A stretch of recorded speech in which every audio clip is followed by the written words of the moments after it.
Hello students, good morning all of you. आज मैं class 4 के लिए हिंदी लैंग्वेज में चैप्टर 5 के वचन को पढ़ाने जा रही हूँ बच्चों। तो व्याकरण में आज हम लोग वचन को पढ़ने जा रहे हैं। तो इस चैप्टर में आप लोग मेरे साथ क्या क्या दिया गया है, क्या बताया गया है, वचन किसे कहते हैं, उसकी परिभाषा, उदाहरण, कितने प्रकार के होते हैं, तो इन सब के बारे में हम लोग विस्तार से जानेंगे।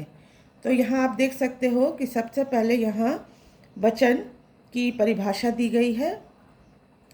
तो वचन की परिभाषा इस प्रकार है: शब्द के जिस रूप से उनके एक या अनेक होने का बोध हो उसे वचन कहते हैं। क्या कहा जा रहा है कि शब्द के जिस रूप से उनके एक या अनेक होने का बोध हो उसे वचन कहते हैं। तो उदाहरण में आप यहाँ देख सकते हो कि जैसे यहाँ आप देख रहे हैं कि एक घोड़ा दिया गया है और यहाँ एक से ज़्यादा घोड़े हैं। तो अगर एक है, अकेला घोड़ा है, तो उसे हम लोग घोड़ा कहेंगे, लेकिन अगर एक से ज़्यादा होता है तो उसे हम लोग क्या कहेंगे? घोड़े। ठीक है। तो यहाँ क्या है? एक है और ये अनेक है। तो एक हो गया घोड़ा और अनेक हो गया घोड़े। इसी तरह यहाँ देख सकते हैं कि एक अकेला कुर्सी है तो इसे हम लोग कुर्सी कहेंगे, लेकिन एक से अधिक होने से क्या कहेंगे? कुर्सियाँ। ठीक है। तो ये एक है तो कुर्सी और अनेक है तो कुर्सियाँ। इसी तरह आगे हम लोग देखते हैं कि वचन के भेद दिए गए हैं। तो वचन के कितने भेद होते हैं बच्चों? वचन के 2 भेद होते हैं। पहला है एक वचन और दूसरा है बहुवचन। एक वचन में आप देख सकते हो एक का बोध होता है और बहुवचन में एक से अधिक का बोध होता है। तो अब हम लोग दोनों भेदों के बारे में विस्तार से जानेंगे। सबसे पहले हम लोग यहाँ देखते हैं एक वचन के बारे में कि एक वचन किसे कहा जाता है। तो शब्द के जिस रूप से उसके एक होने का बोध हो उसे एक वचन कहते हैं। उदाहरण में आप देख सकते हो लड़का, पुस्तक, तितली आदि। तो लड़का कहने का अर्थ है कि एक अकेला लड़का। पुस्तक का अर्थ होता है एक अकेला पुस्तक और तितली मतलब एक अकेली तितली। तो एक का बोध होता है, तो इसे हम लोग एक वचन कहते हैं।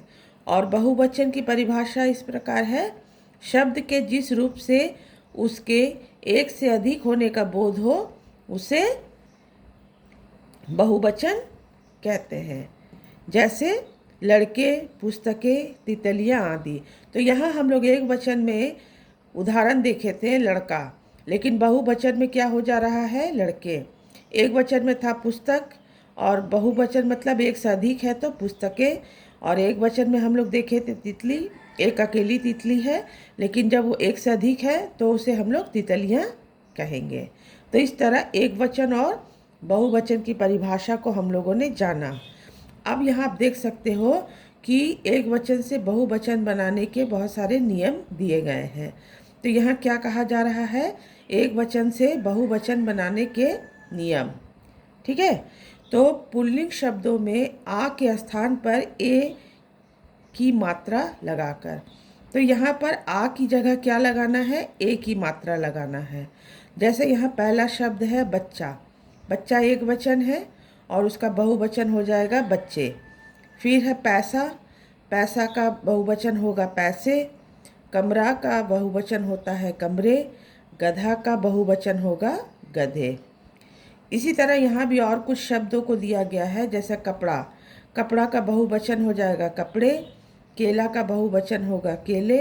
प्याला का बहुवचन है प्याले और रास्ता का बहुवचन होगा रास्ते। तो इस तरह से हम लोगों ने क्या जाना?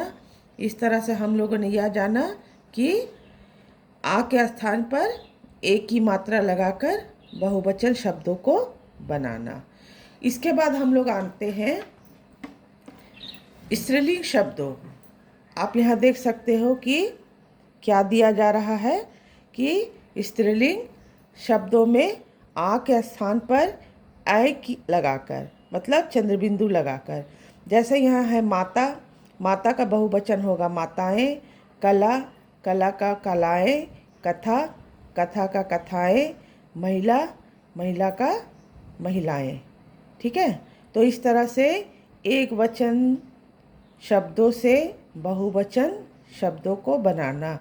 तो कहाँ आ की जो मात्रा दी गई है, एक वचन में आप देख सकते हो यहाँ आ की मात्रा दी गई है, लेकिन जब इसे हम लोग बहुवचन में बदलते हैं तो आ की मात्रा के साथ क्या लग जाएगा, ए में चंद्र बिंदु। आप सभी में देख सकते हो कि ए में चंद्र बिंदु लगा है। इसी तरह यहाँ और भी कुछ शब्दों को दिया गया है, जैसे कन्या, ठीक है। कन्या का क्या है, कन्याएं। फिर है सभा, सभा का है सभाएं। फिर है बाला, बाला का है बालाएं। और कविता, कविता का है कविताएं।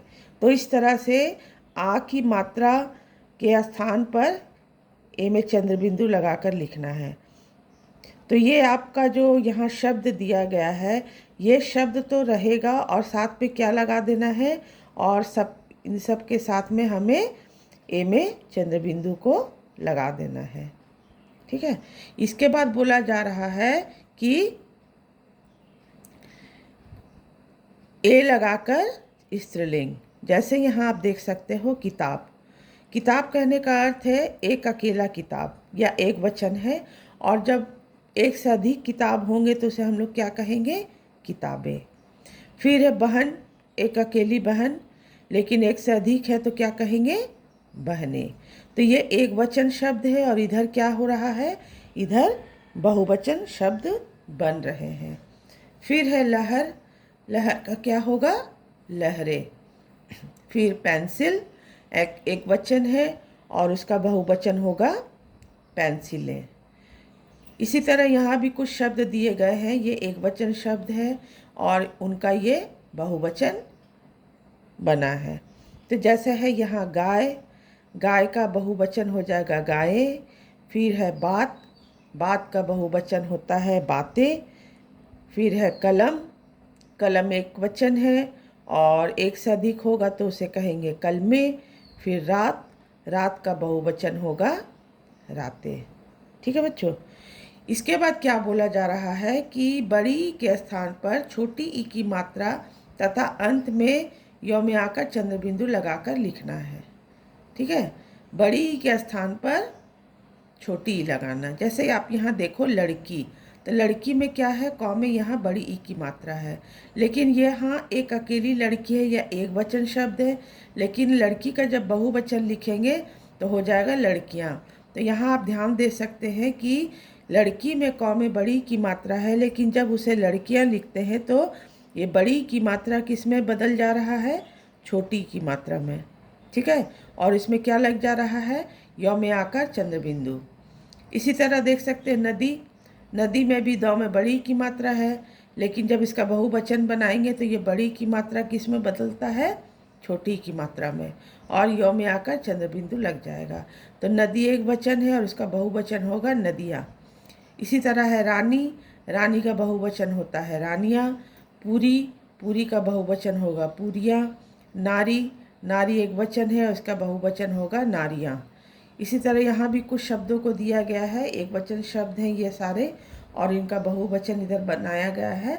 जैसे यहाँ है रोटी, रोटी का बहुवचन होगा रोटियाँ। सब्जी, सब्जी का बहुवचन है सब्जियाँ। राखी, राखी का बहुवचन है राखियाँ। जाति, जाति का बहुवचन है जातियाँ। और लिपि, लिपि का बहुवचन होगा लिपियाँ।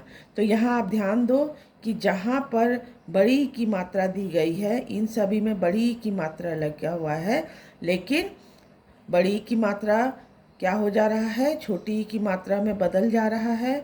और साथ में क्या लग रहा है, साथ में यौम आकार और चंद्र बिंदु लग रहा है। आप सभी में देख सकते हो कि छोटी की मात्रा के साथ यौम आकार और चंद्र बिंदु लगा है।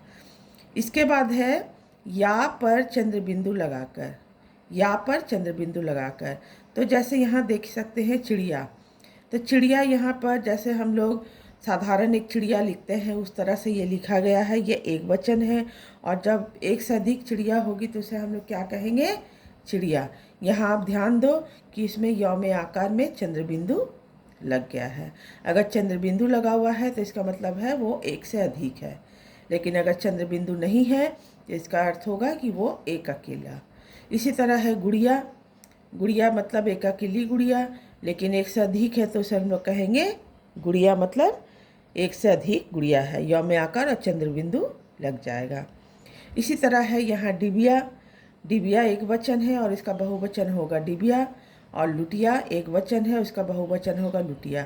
तो बहुवचन में आपको ध्यान देना है कि य में आकर और में चंद्र बिंदु लगा हुआ है। आप यहाँ देख सकते हो कि जब बहुवचन शब्द बने हैं तो सभी में चंद्र बिंदु लग गया है और एक वचन में चंद्र बिंदु नहीं है। तो इससे आपको पहचानना है कि यह एक वचन है या बहुवचन है। ठीक है, चंद्र बिंदु नहीं लगा है तो वह एक वचन होगा और चंद्र बिंदु लग गया है तो वह बहुवचन है।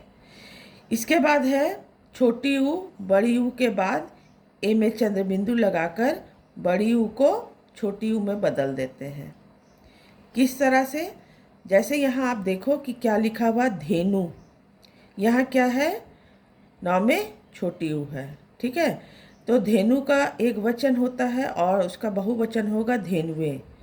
तो धेनुए में आप क्या देख सकते हैं कि यहाँ धेनु के साथ ए में चंद्र बिंदु लग गया है।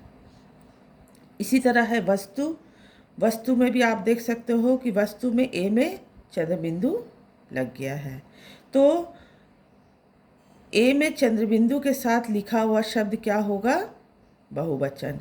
आप यहाँ देखो ये एक वचन के शब्द हैं, इसमें ए में चंद्र बिंदु नहीं लगा है और यहाँ क्या है कि ए में चंद्र बिंदु लगा हुआ है।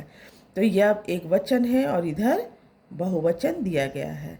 अब यहाँ क्या बोला गया है कि बड़ी ऊ के बाद भी, छोटी ऊ के तो अभी हम लोगों ने पढ़ा कि छोटी ऊ के साथ क्या लगाना है? ए में चंद्र बिंदु। अब इसके बाद बड़ी ऊ। ठीक है, बड़ी ऊ को साथ में ए में चंद्र बिंदु। तो बड़ी ऊ क्या हो रहा है कि बड़ी ऊ को छोटी ऊ में बदलना है। तो आप यहाँ ध्यान दो कि जैसे यहाँ है बहु, तो यहाँ बह में बड़ी ऊ की मात्रा है, लेकिन यह अकेली बहु है, लेकिन जब एक से अधिक होंगे तो उसे हम लोग कहेंगे बहुए। तो यहाँ बहु में ह में बड़ी ऊ की मात्रा है, लेकिन जब उसका बहुवचन लिखेंगे तो ये बड़ी ऊ की मात्रा किस में बदलता है? छोटी ऊ में। ठीक है, यहाँ ध्यान देंगे कि बड़ी ऊ की मात्रा किस में बदल जा रहा है? छोटी ऊ में बदलता है। और साथ में क्या लिखेंगे? साथ में ए में चंद्र बिंदु लग जाएगा, तब यह होगा बहुए। इसी तरह है बधू। यहाँ भी ध में बड़ी ऊ की मात्रा है, लेकिन एक से अधिक बधू होंगी तो उसे हम लोग कहेंगे वधुए। मतलब बड़ी ऊ की मात्रा किस में बदल रहा है? छोटी ऊ में, और साथ में ए में चंद्र बिंदु भी लग जा रहा है। ठीक है बच्चों, तो इस तरह से हम लोगों ने वचन पाठ में वचन की परिभाषा को जाने हैं और उसके क्या क्या उदाहरण होंगे, फिर वचन के जो भेद दिए गए हैं, एक वचन और बहुवचन, इनके बारे में भी हम लोगों ने जाना, समझा कि किस तरह से शब्द को पहचानेंगे कि कौन सा शब्द एक वचन है और उसका बहुवचन क्या होगा। तो इस तरह से हम लोगों ने विस्तार से यहाँ पढ़ा। तो आप लोग भी इसे ध्यान से सुने, इसे पढ़ें कि इसमें क्या बताया जा रहा है, क्या समझाया जा रहा है, एक वचन किसे कहा जाता है, बहुवचन किसे कहा जाता है, किस तरह से हम एक वचन शब्दों को बहुवचन में बदल सकते हैं और किस तरह से बहुवचन शब्दों को एक वचन शब्द में बदल सकते हैं। ठीक है बच्चों, तो अभी हम लोग इस चैप्टर को पढ़े हैं और आप लोग भी इसे ध्यान से पढ़ो, इसे जानो कि इसमें किस तरह से हम एक वचन को बहुवचन में बदलेंगे।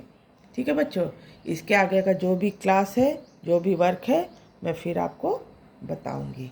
Thank you.